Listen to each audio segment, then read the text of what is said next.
Hello, welcome to an extra special episode of Beyond the Barclay with me, Morgan Jewett, and special guest Nick. If you can just introduce yourself and tell us about how you kind of came to follow our great club. Yeah, of course. Yeah, as you say, my name's Nick. I've been following Norwich now since 1992. Actually, my uncle, who's a lifelong Norwich fan, Right. Side of the family, all born and bred in Norfolk. But my uncle took me to my first game in '92. Yeah. Remember it well. Nottingham Forest. It was Monday night football, live on Sky. Wow. We got season tickets in the very back row, top tier of the River End, as it was then. Okay. That first night, like I say, under the lights, Carrow Road, the old South Stand, plenty of atmosphere, Sky Sports football, very young in its infancy. Yeah. An Ian Crook free kick in the top corner from outside the edge of the box. If I remember correctly, I think it was a 2-1 win. And hooked ever since. So, for better or worse, I think. Yeah. It happens to us all. If you don't mind me asking, where are you actually originally from? Because you don't seem to have the Norfolk twang that we enjoy. No. So I'm Northamptonshire born and bred. So we're long distance Canaries, and I say we because I don't attend with my uncle anymore. So it's me and my daughter that travel home and away every week now. Oh, amazing. So we're Northamptonshire based. Just on the sort of Northamptonshire, Cambridgeshire border near Peterborough. Okay. Home and away every week. My daughter's had the bug. She's 16 now, doing the GCSEs this year, and she's had the bug for the last 5 or 6 years herself, and been home and away with me pretty much every week. I think we've on average missed 1 or 2 games a season, home and away, for that sort of 4 or 5 year period. So she's solid support. Out of interest, do you guys get to any of the women's Norwich games at all? No, we don't, and just because I've got a very patient and tolerant wife, but if I went to the football on a Saturday to watch the men's team and then said I was going back to Norwich on the Sunday to watch the women's team, I think she would probably lose that patience with me quite quickly. So, yeah. Jez has just joined the call. Where have you been, Jez? Where haven't I been? I feel like I've travelled half the country this week, Morgan, to be honest. But I took in the sunny delights of Wakefield on Tuesday and Wednesday, and looked out my hotel bedroom window, and I just thought, this is a northern town. Yeah. This is a northern town. So you just came flying back from Wakefield onto this podcast via Birmingham. Via the A14 corridor that Nick was mentioning earlier on as well. So I finally weaved my way back to Stevenage today, and here I am. And lovely to have you on, Nick. Thanks once again for jumping on the podcast today. Yeah. No problem at all. The A14 corridor, I know so well. Back in those early days, I mean, I've always lived in Northamptonshire, but back in those early days of watching Norwich, it was, that single track carriageway from the Five Ways roundabout all the way through to Norwich, past the Thetford American Air Base War Memorial. Yeah. It used to take forever, didn't it, to get to Norwich? One of the best bits of road they've changed, putting that dual carriageway through there. I mean, it must take away about 10-15 minutes, not having to go through Elvedon and. Yeah, absolutely. Being based in Hertfordshire, I have to do that. I suppose a very similar journey to you, perhaps similar in terms of time as well. And as you say, you sort of go past that war memorial and you kind of think, I'm nearly there. And then it does take a little bit of time from there, but you're on the home straight, aren't you? And you're sort of back in Norfolk. So I think we're probably describing a few Norwich fans that have to do that journey. And it always seems better, doesn't it, when you drive home after a win, when you lose? Yeah, I mean, for obvious reasons, but I just love passing the Nelsons County sign. Yes. Yeah, absolutely. Because being from North Norfolk my family's from North Norfolk originally. It's sort of got a little bit more meaning to it to me. Great to have you on again, Nick. I think the focus of this pod is the fact that you you were able to witness one of the poignant pieces of Norwich history, which is seeing Norwich play Bayern. Is that right? Yeah, absolutely. So, I think, as I say, my first season following Norwich was '92, and what a season it was. For a moment, I thought I'd picked a season where Norwich were going to win win the league. So, and how close did we get that season? Some great away day memories. And then strapped in and straight into Europe. So, didn't get out to Arnhem away, but did the home game. And then I remember walking back to County Hall, which is where we used to park the car on a midweek game. We used to get the train in from Peterborough with my uncle on a Saturday. We used to park the car at County Hall on a midweek game. I remember walking out of the Arnhem game and obviously just dreaming about who was going to be next. Yeah. And then obviously, it was the magic of Bayern. So I remember fondly my mum and my auntie actually taking me and my uncle to Carrow Road to get on the club coach, and we were part of the convoy of coaches that departed Carrow Road for the long road trip to Munich. The German police weren't very welcoming. I remember pretty much every service station that we drove by. There was they were blocked off by German police, and they had a very clear view as to which service station we were going to be allowed in. We were escorted off by lines of armed German police, allowed us into the service station to get some food and straight back onto the bus again. I remember arriving in Munich, and that walk to the stadium as a young kid, as I was then, 14, 15 years old. Allowed the day off school or 2 days off school by my mum and dad to go and live the experience of watching Norwich in the UEFA Cup. What a night it was. I mean, just for our younger listeners, Nick's talked about police guards and things, but that game happened just after the ban was lifted from English teams being in Europe. Is that right, guys? Yeah, absolutely. Yeah. Absolutely. And obviously the English football fans in more general terms had got a fairly poor reputation, hadn't they? And and that was why it wasn't a Norwich reputation; it was an English football fans reputation that we were carrying with us on that long trip. Yeah, of course. So, kicking off to the questions then, what was it like being in the old Olympic Stadium for the game, if you can recall? Yeah, I can recall it well. Plastic bowl seats with no back, just a little scoop of a bowl to sit down on. Not that it got sat on, to be fair. A tall bank. We were sort of behind one of the goals, just to the side towards the corner flag. It was cold. It was it was damp. Obviously being a night game in Europe, it was pretty dark as well. So. But the atmosphere was fantastic. The Bayern fans made us feel very, very welcome. It's the only time, might get banned from the rest of the podcast, it's the only time in my footballing life that I bought a half and half scarf. I know, controversy, right? But so it's the only time I've ever bought one. The atmosphere was fantastic. The Bayern fans were fantastic. Lots of noise, lots of flags, lots of banners. And what a great game of football it was. What an atmosphere it was. Nobody saw the result coming, including us Norwich fans. But what a night it was. I don't think people need me to talk about Jeremy Goss's goal. But just to be fair, Bowen's header was just as important as Goss's wonder volley, right?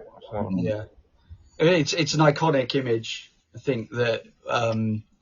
On a previous podcast, I said jokingly to one of our guests that, what would you have tattooed if you could pick a Norwich image? What would you have tattooed and why?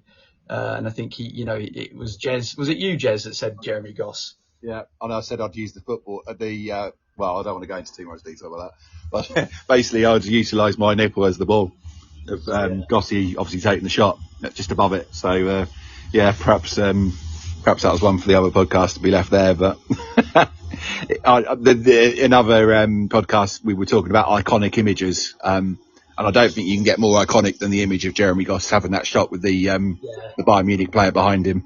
Yeah, I think that image defines. When I think of Norwich in photos, that image is the first one that pings into my head straight away. Yeah. It's our best ever kit as well, right? And probably Bayern's best ever kit. So it's, it was just, everything about the image, the evening, the atmosphere, like I say, the shirts, the kit that they were wearing, Gunny coming out, his old, the warm-up that probably us older Norwich fans remember of him, kissing the locket of his daughter and heading the crossbar, and, it was just meant to be, wasn't it? And what a fantastic night it was. No, absolutely. I think for me, I'd sort of want to rewind back to perhaps before the game and talk to us about, if you can remember, what it was like before the game. Where did you go? What sort of interactions did you have with the German fans? Yeah, to be fair, we didn't go anywhere. We weren't allowed to go anywhere. We were escorted to the coach park. We were then, in effect, shepherded to the ground. But there was interaction with the German fans. Like I say, they were super friendly. They exchanging scarves and coats and shirts with fans on the way into the ground. I remember buying the programme. I've still got that now, to be fair. And just checking my pocket about 25 times to make sure I'd still got the paper ticket to get in. But yeah, it was a very well drilled exercise in terms of the coach arriving and getting the Norwich fans into the ground, as we touched upon earlier. The English football fans have got a reputation, and the German police wanted to make sure we got to the game, and then got back to the coach fairly quickly afterwards without too much messing about in between. I think it's a really good, that you hear a lot of comparisons with Norwich and our fan base and the club to German clubs, because I think we seem to have a little bit more, I don't know, just a little bit more sensibility about us in terms of, self-awareness and how we are in football, and having that kind of care in the community that a lot of German clubs seem to have as well. I don't know if that's something both of you would agree with. Yeah, definitely. I think we've got a reputation, haven't we? I think we're most people's second team, probably apart from that lot down the road. We're most people's second team, aren't we? I think we've got a fond, we're a fond team for a lot of other clubs, for sure.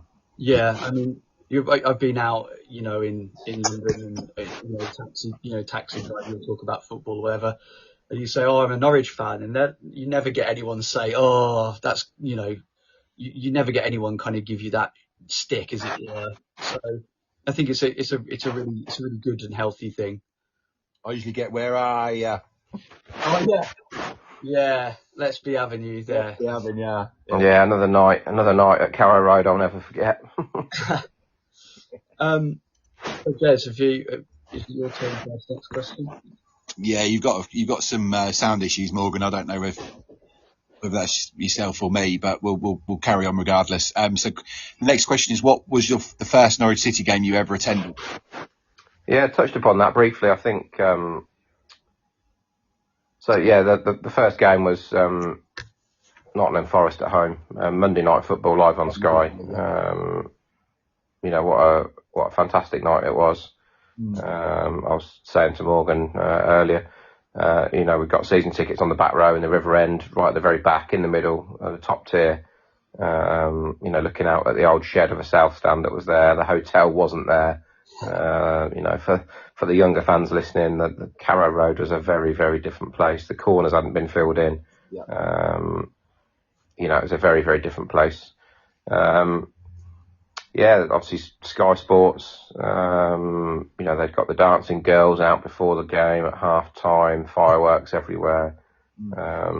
My fondest ever memory, though, obviously being sat in the middle on the back row of the River End, was Ian Crook, chipping it into the top corner from the free kick and winning us the game. So hooked ever since on following the Yellows up and down the country. So You could say hooked by crook. Yeah, hooked by crook, by Chippy Crook. Yeah, and what a player he was. Yeah, certainly was. Beats my Wimbledon 1-0 loss in I think about '94 was mine. So, in the gods of the Upper Barclay stand was mine. So yeah. Sorry, Morgan, carry on. No, I was just going to say it segues nicely into what player from the 90s do you think doesn't get enough credit? Yeah, I thought about this question a lot, right? And my fondest memory, I think, was of a really solid back four. Right, we had Butterworth, Polston, Bowen, and Culverhouse. You know, they were pretty. You could pretty much name the team sheet right every week. You know, those four across the back was super solid. But I always had a fond place in my heart for Lee Power. I think, you know, he didn't get the credit he deserved. I don't think he got the game time he deserved either, from my perspective. Rolf Fox, another phenomenal player. You know, I don't think he got the credit that he deserved either. But I think I landed on Gary Megson. You know, that solid midfield that we had. You know, a name that I hardly ever hear spoken about, but was a super solid player. You know, some of our best players, Sutton, Goss, you know, they're talked about now and probably always will be, right? But for me, you know, Gary Megson was a super solid player, could always be relied on, and like I say, very rarely spoken about in 2025, as you would probably expect, to be fair. Went on to manage us a couple of times as well, didn't he? Yeah, absolutely, yeah. And like I say, phenomenal bloke when you meet him, and phenomenal player. No, absolutely. I think that moving on then. So, what the best home game atmosphere you've experienced at Carrow Road? Again, gave this a lot of thought. I mean, Bayern Munich at home, I think, was probably the loudest I've ever heard Carrow Road. The place was rocking. The ground was absolutely on fire that night. And you know, what a night it was. But then I think if I leap forward to more modern times, Man City at home, and that phenomenal win against Man City was a fantastic atmosphere, a fantastic result. Yeah. I remember walking into the ground with my daughter saying we could probably expect, with the squad that we're putting out here, to get beat 7 or 8-0 by Man City. So to turn them over, and the place was on fire. I think the place was on fire despite the Ipswich fans not making a single sound all game. I think the derby last season, I think the home fans, I think the whole ground, was singing in unison. So again, a really, really cracking atmosphere inside the ground. Yeah. But then the atmosphere that we managed to create prior to the Leeds game in the playoff semi-final last season, the home leg, the club instigated that meet and greet of the coach. Again, a fantastic atmosphere. Fantastic atmosphere inside the ground, and I think that's where I landed. I think I landed on that Leeds playoff game just because it started so early, with the flares, the singing, the drum outside, and importantly for me, I was there enjoying it with my daughter, I think that just boxes off the experience for me to be able to enjoy it with her as well. I mean, you're just on that, like talking about the drum.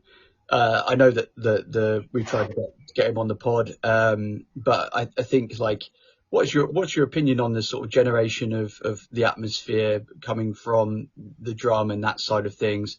I know a few seasons ago we had the Along Come Norwich flags, which did a sterling job getting all the yellow sort of like flags into the lower Barclay. So I think, what's your opinion on the sort of like the drama and how that sort of fits in with adding to the atmosphere? I think for the away games, I think it makes a really, really big difference. For me, when it's at the away games, the atmosphere is completely different. But the atmosphere can be a lot different at away games anyway, because it's so different.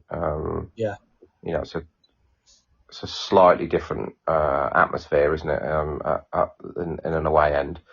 I think when it was over in E Block, I don't think it made much difference to the atmosphere at all, if I'm being completely honest, because it didn't bring the Barclay and the Snake Pit where I sit or stand. It didn't bring the ground together, and you had two parts of the ground trying to sing different songs at different times, and it didn't really work. Okay. I think I prefer it now where it is, because I think it's sort of kind of in the middle. So I think everybody can get behind it and try and make a bit of noise. But I think it's also lost a little bit of impetus over the last season or so. I just don't, I don't think it's got the energy that it once had. It'd be super cool for everybody to get behind it, though. I agree. I think that it comes with sometimes it comes with a bit of like change. People don't like change, and I think he's trying to kind of generate something. I think it'd be good if people could kind of support him, get behind the lower Barclay and sort of push it out, because it's a great. It's always the lower Barclay, isn't it, that sort of generates the atmosphere in the Barclay in general, that generates the atmosphere at Carrow Road. So I think. Well, I probably got to say it's the Snake Pit that creates the most. I don't think they'll let me back in there tomorrow for the Derby game if I admit that the Barclay make a bit more noise. So as a Snake Pit stalwart, I think we're probably the noisiest. That's probably. Yeah, definitely. Me and it, Morgan, or was it you? I think it's me. Go for it. I feel like I've been running on though. If you could bring back one player from the 90s to play in today's team, who would it be? I'm probably gonna have to plumb for a striker here, because we've struggled, right? We've had a couple of really good ones over the years, haven't we? But we've really struggled. I mean, Josh Sargent's a phenomenal striker, but his injury record isn't the best, right? Sargent plays, we win more often than we don't. Yeah. I've probably got to land somewhere between Chris Sutton and Mark Robbins. I knew you were going to say Chris Sutton. Yeah, and my first ever Norwich shirt was the yellow egg and cress shirt with 22 Sutton on the back. So I've probably got to stick to Chris. He's obviously still lives in Norwich. His family is still there. He's obviously still follows us as a team as well. So yeah, probably got to go with Chris. But it was a tough one between him and Mark Robbins for sure. Yeah, Sutton, great player, great pundit, good media head, I think. I've said this a few times on this pod before. It would be great to have Chris Sutton on. I just think he's a bit of a breath of fresh air in a media world that's just a little bit too shined and that sort of that he has with Savage on the Monday Night Club is great. Chris does tell it like it is, and people do he's like Marmite, but Chris Sutton is a great player, great pundit. Definitely. Yeah, I think I'd always say Ian Crook just because of what he offered, but I know the point you're getting at with the striker as well. We do lack in that department. So why would we bring a midfielder back when we've already got about 12, especially with the signings this week? So yeah, I'm with you. I think we've actually got more midfielders than Chelsea now, haven't we, with the signings that we've made this week? Yeah. So no, it's interesting, particularly with Slimani and Nunes that are both back this weekend as well. It sort of it heightens numbers even more, doesn't it? So I do want to see us tie Emi Marcondes down to a new contract, though. I think we'd be amiss if we didn't get that. Yeah, tied up as quickly. And Angus, to be fair, I speak to Brian in the Gunner Club fairly regularly. He's been fairly publicly vocal about the fact that up until a couple of weeks ago, when I last heard him speak, that the club hadn't even approached Angus with a new contract or a new offer yet. So, right. But I think Johannes was talking more positively about once the window's shut, that will get sorted. So brilliant. It'd be nice to see some of those key individuals tied down for sure. Completely agree. Yeah. What is your most prized piece of Norwich memorabilia? Although I touched upon it before, but the Bayern Munich away program and the home leg programs will always be up there with some of my sort of most prized pieces. But for me, it has to be the purple away shirt that we had, and I've got a match worn Gabby Sarah purple away shirt from Rotherham away. Oh, brilliant! Signed and. Have you washed it? No. It's still in the gift box that it comes in from the club. Oh, so, okay. I always wondered about match worn shirts. Would they smell of BO? It stinks. It absolutely stinks. So, yeah. That's great. Jez, what's your most prized piece of memorabilia? Ooh, good question. Give me 1 second, please. Come back to me on that. But move on. Okay, well he's gone. I can't think of what mine would be. I think I've said it on a previous pod. Some random piece of early 90s Norwich City free gift you get when you go to the Norfolk show. It's like a fake signed photo with all the players from the 92-93 team. So I found that the other day just purely by chance, and then I've got loads of shirts. You know what? I'm a fool because every time I buy a shirt every season and I might wear it like once, they make an absolute killing off me. So there you go. Somewhere in my house, I've got do you remember the blue tartan kit that we had? Yes. I've got that somewhere in my house, and it was the first shirt my dad ever got me. And it says Davies 7 on the back of it, and because it was the first one I ever got, and dad's no longer with us either. I'm giving it to my boy when he's big enough to wear it. That's great. Nice. I'd say that's probably my best ever one. Yeah, that's great. So just moving on to the next question. Who do you think has had the biggest influence on Norwich City Football Club since you started supporting them? Well, I went with 2 here for this question. I think from a player perspective, the biggest influence on me as a Norwich fan has got to be Hux. Yeah. Some of the football he's played, how approachable he is as an individual. Every time he got the ball, all you could hear was the seats bouncing at right as everybody got to their feet. Yeah. For me, up there with one of the best players that we've ever had as a club, certainly in my time watching them. So from a player perspective, it's got to be Hux. In terms of more general terms, it's got to be Delia and Michael. Yeah. Obviously there was a huge farewell, lots of stuff done by the Pinken and others, when they stepped down from their role in the club. But without them, Norwich City Football Club wouldn't be a football club, right? Chase had run us into the ground. Delia and Michael saved the club. They've put us on a really solid footing. If you believe everything you read in the media, they had a whole host of opportunities to sell us to interested people, and we've all seen how that's gone for other clubs. Very rarely does it work, and hopefully with the Atanasios now, they've put us in a really strong position to kick on, and what a foundation they've given us, and selfishly speaking, somebody that's followed the club as long as I have, it's been a bit up and down, but I've seen Premier League football. I've seen us play at Wembley. What more can a fan ask for, really? I mean, I think there's a question about fan expectation. I think that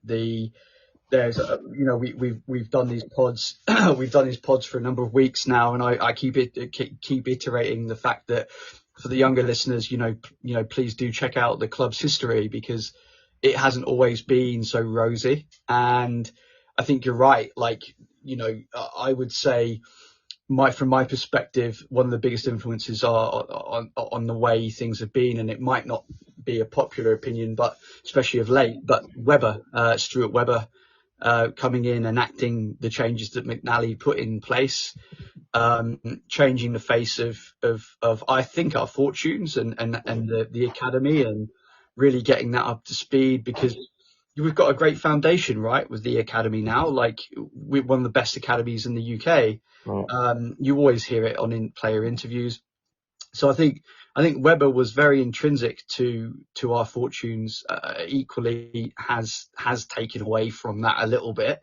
But I think from recent times, obviously, Delia is an obvious one to go for, and I mean that respectfully. But I think you can't deny the impact that Webber coming in as DOF has had for our recent fortune, I think.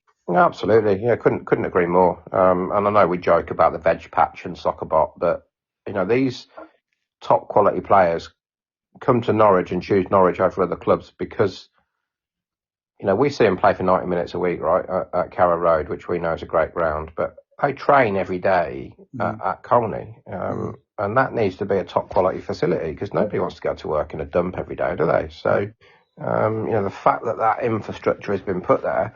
I do think it was him that allowed the hotels to be built there, wasn't it, in the corner? And I don't think I'll ever forgive whoever made that decision, because that's just a shocker, really. It's a bizarre one, isn't it? The hotel. Doncaster.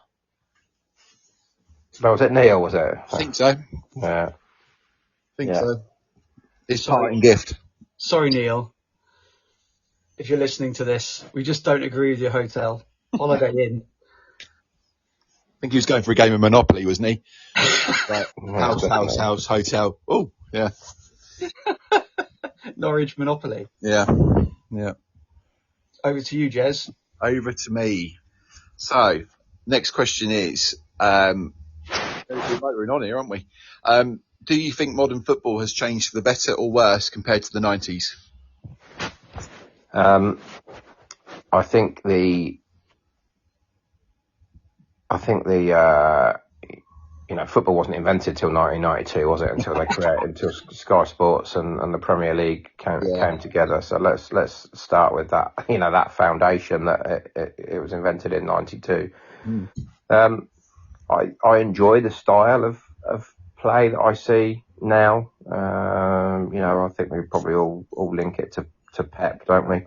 I enjoy watching that style of play. I enjoy the fast pace. I really enjoy the way that Johannes has got us structured now, and football in more general terms. That attacking, pressing, finding the space. Certainly more goals scored now than I can recall back in the 90s.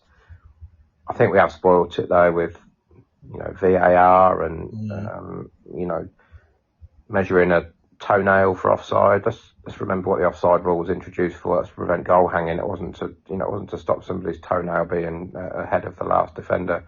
So I like the way football is played more now, but I do think we've also spoiled it with some of the modern twists that we've put on the game. I don't know if you saw the Tottenham game last night, but how was Van Dijk not sent off for that elbow in was it Richarlison's face? How is that? We've introduced something and then we don't use it to referee the game, but then Kenny gets a 4-game ban for something that's nowhere near as significant. As I joked on Twitter last night, Nick, I think if Virgil van Dijk went to Depot this morning and changed his name to Kenny McLean, then he might get that ban. He might get that 4-match ban, but he won't, because his name's Virgil van Dijk and he plays for Liverpool. Yeah. I think the bit. I mean, we've covered this in previous pods, but I mean, we'll probably get into it in more detail in the months ahead. I think, Jez, because it needs to be talked about. But the landscape of the Premier League is thus that it makes it now incredibly hard for clubs coming up from the Championship to even get a foothold in. If you look at the three clubs that are likely to go down this season, they're the three clubs that were promoted from the Championship last season. So where does it now become it needs a review. There needs to be some kind of change in the Premier League to make it, it's the crazy thing is the FFP rules, whatever it is they're called now. You can't lock the gate after the horse is bolted, and it just, to me, it should have happened years ago, but it's happened now, and then it prevents clubs from like Norwich being able to compete with those who are throwing ridiculous amounts of money around. Yeah, I'd have quite happily let the greedy six go and play in that silly league that they wanted to set up across Europe, if I'm honest, and give other people a chance to push on. Like you say, the gulf just gets bigger and bigger and bigger. The opportunity to survive, we're pushing on, we're knocking on the door of the playoffs. We all want that day at Wembley. We all want to be successful, but personally speaking, I don't want to travel the country week in, week out, getting thumped 4 or 5-0. No, just because you're going to a nice ground. No. It's, you want your club to be successful. You want promotion, but it's that age old thing, isn't it? But then what comes with that is, spending 250 quid out on a day out with your daughter to go to the Etihad to get beat 7-0, and it's not fun, is it? So no, of course it's not fun. I mean, I remember when we went up in the season, and it was a record club points haul, and then once that elation dies, you're then faced with the fact that you're going to get beaten 7-0 by Chelsea. I think we did, didn't we, that season? We did, yeah. And so for me, I just don't have, when we get promoted, that sinking feeling starts to then come in, and it's like we've referenced this on another pod, but how Antanasio looks at Norwich when we go up is going to be interesting. I think we didn't have that depth of funding before, and now we do. But he's also not a mug, and he's not going to throw money hand over fist. So it's a double-edged sword, I think. Yeah, for sure. And I guess that leads us nicely to question 10. So if you could give one piece of advice to younger Norwich fans, what would it be? Well, I think this is probably the advice I gave to my daughter when she first started coming to Norwich games with me. I said, this is about enjoying good time together with friends, with family, with your extended Norwich family, enjoying watching the club. But you have to take the ups with the downs, even more so with Norwich. We're never going to be, certainly I'm sure in my lifetime, we're never going to have a 75,000 capacity stadium that we fill every week and, are able to spend £100 million on players. We're never going to be winning the Champions League. But just enjoy the ride, enjoy the moments, enjoy the good times, enjoy the good results. And like I say, just don't expect too much, I guess. We all want to see the club progress. We all want to see the club grow and develop. And push on and kick on and sustain Premier League football. But just enjoy the moment. Yeah, I think that's succinctly put. Jez, what would you think? What do I think? I agree. I think that's, I look at it now and I think my son's only 3, Nick, but even now I'm looking at him thinking, unfortunately, my wife's an Arsenal fan, so it's going to be either Arsenal or Norwich, isn't it? But he might go and choose to support someone else. But I think it's one of them, isn't it? I think if it is to be Norwich, don't expect it to be a laugh a minute, like perhaps a Man City or a thing where we win a trophy every season. That's just not how we operate, or at least we don't at the moment. But I think it'd be one of those where perhaps, when we do have that experience, just enjoy it, because you don't know when the next one's coming. I'm thinking of the likes of the Middlesbrough game at Wembley and the time at Portsmouth where we got promoted at Portsmouth and had that back-to-back promotion campaign, and all those moments that I can now relive as a 30, nearly 40-year-old, looking back and thinking they were really, really good times in my life where, it brought joy, and it brings back memories of other things. And I think to sort of, not to labour a point, because I feel like I'm sort of rambling on a little bit now, but yeah, don't expect it all the time, but just enjoy it when it does come around.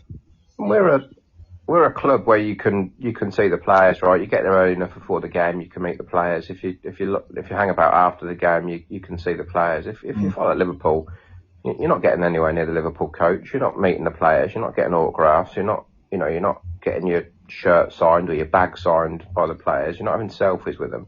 Yeah. You haven't got Anel Hernandez signing kids' football shirts and giving them high fives at at the Etihad or somewhere like that, have you? So I guess it's very much what you want and what you wish for, right? But it's interesting. I read an article just before hopping onto this podcast about Jack Grealish and him being left out of the Man City squad, and the article sort of talked about Jack's how Jack is with fans, how he is still very humble, and he asks about fans' families, and he's from Solihull. I think he's from Shirley, near Solihull in Birmingham, and he's just a lad. He's still a guy that is pretty down to earth, and I think there are players in these bigger clubs that do go out of their way to kind of speak to fans, and that's great. But I think as a whole, Norwich is a very we talked about this many times, is a very community focused club, and it's something that we should hold dearly. Yeah, absolutely. Couldn't put it better myself. Excellent. Morgan, it's time. Yes, I know it is. So, random question of the week. Are you ready for this, Nick? Yeah, go for it. So, given we started talking about Bayern in Germany and so on, Germans, obviously, there's many good sausages that come from Germany.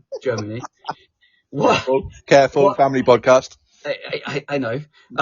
Nick, what is your favourite type of sausage? If you do eat sausages, you might not. Oh, I definitely eat sausages. You can't beat eating a sausage. So for me, I just like a jumbo sausage off the barbecue. If I'm completely honest, I'm not. I've tried them with apple in and onion in and all these fancy things that people come out with, but just give me a plain pork sausage off the barbecue, and I'm super happy. It doesn't have to be complex. It doesn't have to have 3,000 flavours in it. Just a jumbo sausage off the barbecue, job done. Jez? So there's a little bit of a story attached to this one, so as there tends to be with me, so apologies in advance, Nick. You're a snooker fan, Nick? Yeah, watch a bit of snooker, yeah. Fantastic. So Alexandra Palace is where they host the Masters, and I don't know if you know where I'm going with this, but every year they have a sausage van there. Oh, great. And it's a German sausage van. To further labour the point, and they do a bratwurst roll, which is obviously like a really nice bread roll with a massive sausage in it, and they serve it with a bit of, obviously, you're gonna have to pardon my expression here, but sauerkraut, and yeah, that's just my little treat. So every time I go and watch the Masters, I usually sort of step out after a couple of frames and and watch the third or the fourth frame with my bratwurst sausage. Bit of tomato sauce, bit of sauerkraut. Well done. Yeah. So I love a German sausage. Especially, I went to Winter Wonderland the December just gone. You can't. I was just craving the hot dog, and yeah, went and got a German sausage with some sauerkraut, mustard, of course, and tomato ketchup. But I'd say my favourite is probably a Toulouse sausage, where you mix with herbs and red wine. You can make a really nice ragout with it, or just enjoy it with some mash. So there you go. Quite ironic that it's called a Toulouse when you're a Norwich fan. Toulouse is a Norwich fan. Mr. Fancy Pants Morgan with his Toulouse sausage casserole and mashed potato. Just give me a hot dog. There we are. I think that's an excellent place to finish, gents. And Nick, thank you so much for coming on today. It's been an absolute pleasure to get to know you. Are you off to the game on Saturday or tomorrow? Yeah, I'll be there. So excellent. Me and Morgan will be in the coach and horses after the game. So if you did fancy coming to meet us, we'll be there. Yeah, perfect. That sounds good. With Killian, sorry, carry on. Yeah, me and Killian are going to. Is it Ebru, the meat barbecue? So there'll be plenty of meat and sausage in there for sure. Oh, lovely. Oh, he did. Do you know what? He did mention that because he's probably told you, but he's got a little bit more involved in the channel. He's doing some videos and stuff. Yeah. We're actually seeing Killian tomorrow, so if you're about as well, it'd be good to meet you. Yeah, I'm meeting him at 12, so I don't know what time you're meeting at, but I'm seeing him at 12. Yeah. Excellent. All right. Well, thanks once again for the listeners at home. You can watch us or at least follow us on all of our social media channels, Facebook, Instagram and X. We are available now to listen on YouTube as well. Thanks once again. I've been Jez Davies. I've been Morgan Hewitt.